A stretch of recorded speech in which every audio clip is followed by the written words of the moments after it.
प्रश्न बिंदुओं -3, 10 और 6, -8 को जोड़ने वाले रेखाखंड को बिंदु -1, 6 किस अनुपात में विभाजित करता है। इस प्रश्न में हमें इन दो बिंदुओं को जोड़ने वाले रेखाखंड को ये वाला बिंदु किस अनुपात में विभाजित करता है यह ज्ञात करना है। मतलब इस प्रश्न में हमें अनुपात ज्ञात करना है। ठीक है, तो इस प्रश्न को हल करने के लिए हम लिखेंगे हल, और उसके बाद में क्या करेंगे, हम इस बिंदु को P, इस बिंदु को A, इस बिंदु को B और अनुपात को M1:M2 मान लेंगे। ठीक है, तो हम यहाँ पर लिखेंगे माना कि बिंदु P, ये बीच वाला बिंदु P -1, 6 बिंदुओं पहले वाले बिंदु A -3, 10 और दूसरे वाले बिंदु B 6, -8 को जोड़ने वाले रेखाखंड AB को M1:M2 के अनुपात में विभाजित करता है। ठीक है, अनुपात क्या मान लिया हमने, M1:M2, और इसे हमें ज्ञात करना है। ठीक है, इस बात को हम चित्र की मदद से समझ सकते हैं। तो देखो, ये रहा पहला बिंदु A, ठीक है, और ये दूसरा बिंदु B। इन दोनों को जोड़ने वाले रेखाखंड AB को ये बीच वाला बिंदु P किस अनुपात में बांट रहा है, M1:M2 के अनुपात में बांट रहा है। ठीक है, अब हम इसको आगे हल कर लेते हैं। तो लिखेंगे यहाँ पर, और ये लिखने के बाद में इस चित्र में जो जो जानकारी है वो पूरी हम यहाँ पर लिख लेंगे। ठीक है, तो देखो, ये बीच वाला बिंदु P है और इसके निर्देशांक क्या होते हैं, x, y के रूप में होते हैं। ठीक है, तो x, y, तो x का मान कितना हो जाएगा, -1 और y का मान 6। तो यहाँ लिख लेंगे x बराबर -1 और y बराबर 6। ठीक, और ये जो रेखाखंड होता है, इसका पहला बिंदु A, इसके निर्देशांक x1, y1 के रूप में होते हैं। तो x1 का मान कितना हो जाएगा, -3 और y1 का मान 10। तो लिख लेंगे x1 बराबर -3, y1 बराबर 10। ठीक, और इस रेखाखंड का जो दूसरा बिंदु B होता है, उसके निर्देशांक x2, y2 के रूप में होते हैं। तो x2 का मान कितना हो जाएगा, 6, y2 का मान -8। तो इसको भी लिख लेंगे x2 बराबर 6, y2 बराबर -8। अब ये बीच वाला बिंदु P इन दोनों बिंदुओं को जोड़ने वाले रेखाखंड AB को M1:M2 के अनुपात में विभाजित करता है। तो यहाँ अनुपात हमें मालूम नहीं है। ठीक है, तो M1 और M2 का मान हमें पता ही नहीं है। तो M1 बराबर क्वेश्चन मार्क और M2 बराबर क्वेश्चन मार्क हम लिख लेंगे। ठीक है, तो यहाँ हमने सारी जानकारी लिख ली। अब हम विभाजन सूत्र इस्तेमाल करेंगे। तो लिखेंगे अब विभाजन सूत्र, है ना। यहाँ क्या होता है, बिंदु P x, y के निर्देशांक है और उसके बाद में ये कोष्टक में लिखा रहता है। तो है की जगह पर हमने बराबर का चिन्ह लगा लिया है। ठीक है, ऐसा हम कर सकते हैं। ठीक है, तो अब हम इसमें मान रख देते हैं। अब यहाँ x, y के मान आएंगे, x, y, x का मान फिर y का मान। x का मान कितना है, -1 आ जाएगा यहाँ पर, y का मान कितना है, 6 आ जाएगा। ठीक है, तो यहाँ पर हमने x, y का मान लिख लिया है। ठीक है, अब ये बराबर का चिन्ह लगा देंगे। बराबर के चिन्ह के उधर कोष्टक में M1 का मान रखना है।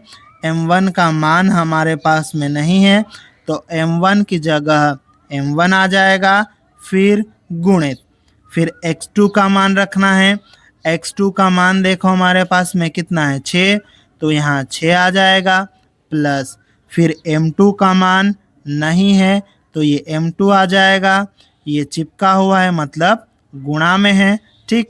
फिर x1 का मान कितना है, -3 है, ठीक है। तो ये -3 लिख लेंगे। अब इस पूरे के बटे में, है ना, इस पूरे के बटे में देखो m1 प्लस m1 और m2 दोनों का मान हमारे पास में नहीं है, तो हम यहाँ लिख देंगे m1 प्लस m2, ठीक है।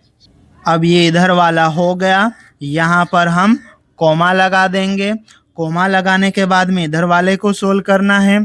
तो देखो m1 का मान हमारे पास नहीं है तो m1 आ जाएगा, ये चिपके हुए मतलब गुणा का चिन्ह है।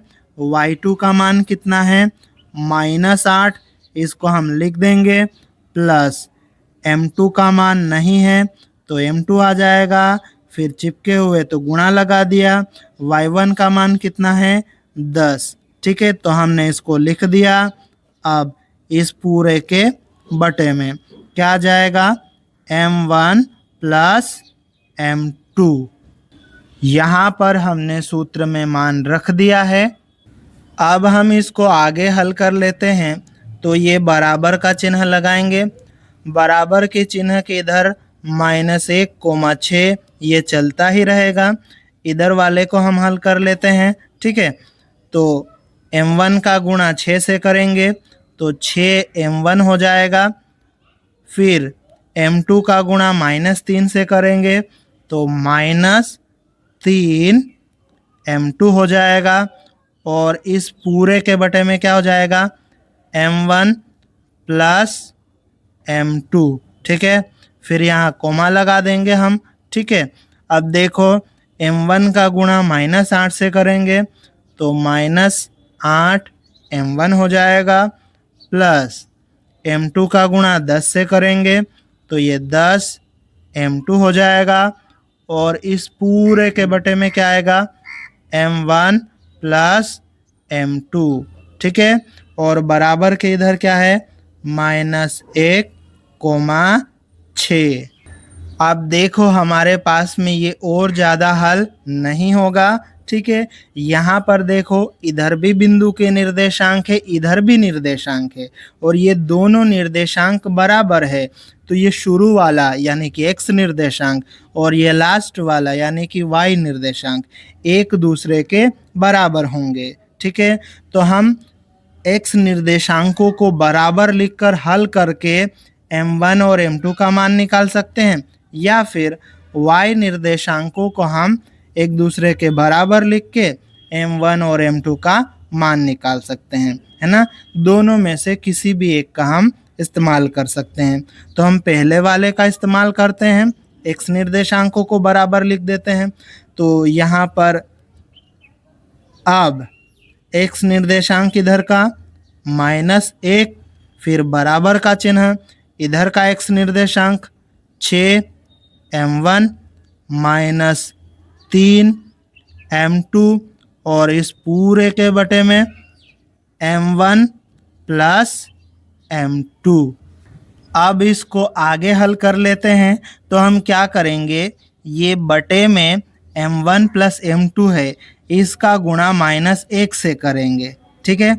-1 से इसका गुणा कर देंगे हम, तो -1 गुणित m1 प्लस m2 और फिर ये बराबर का चिन्ह, बराबर के इधर क्या आ जाएगा, ये ऊपर वाला 6m1 -3m2 आ जाएगा, ठीक है। अब क्या होगा, -1 का अंदर गुणा कर दो, है ना। -1 का अंदर गुणा करेंगे तो सबका इनका चिन्ह बदल जाएगा। तो ये आ जाएगा हमारे पास में -m1 और -m2, और बराबर के चिन्ह के उधर क्या रहेगा, 6m1 -3m2। अब हम इसको आगे हल कर लेते हैं। तो यहाँ हम क्या करेंगे कि m1 को एक तरफ ले लेंगे और m2 को दूसरी तरफ ले लेंगे, ठीक है। तो देखो यहाँ पर -m1 है, इसको तो रहने दो, बराबर के उधर ये 6m1 है, ये उधर प्लस का है, उधर से इधर आएगा तो माइनस का हो जाएगा, तो ये -6m1 हो जाएगा।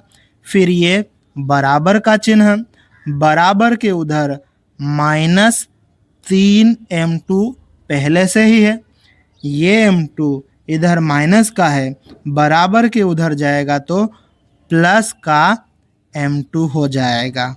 ठीक है, अब देखो आगे क्या होता है, ये भी m1, ये भी m1, और ये माइनस का, ये भी माइनस का, तो दोनों माइनस के हैं, जुड़ जाएंगे। यहाँ पर 6m1 है, यहाँ पर एक ही m1 है, तो कितने m1 हो जाएंगे, 7m1, और चिन्ह माइनस का ही रहेगा।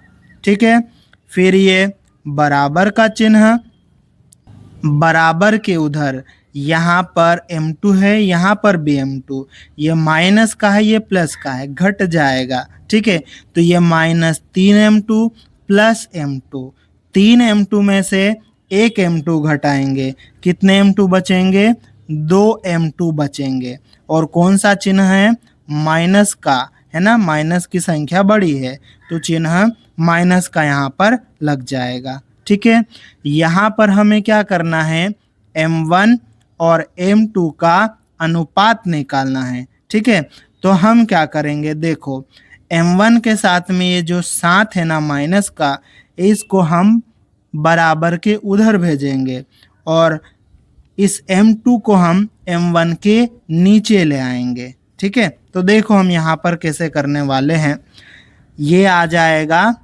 m1, ठीक है, और ये बराबर का चिन्ह। ठीक, अब देखो m1 के साथ में ये -7 जो है चिपका हुआ है, मतलब गुणा में है, तो बराबर के उधर जाएगा तो कहाँ जाएगा, बटे में जाएगा। ठीक है, तो बटे में आ जाएगा -7।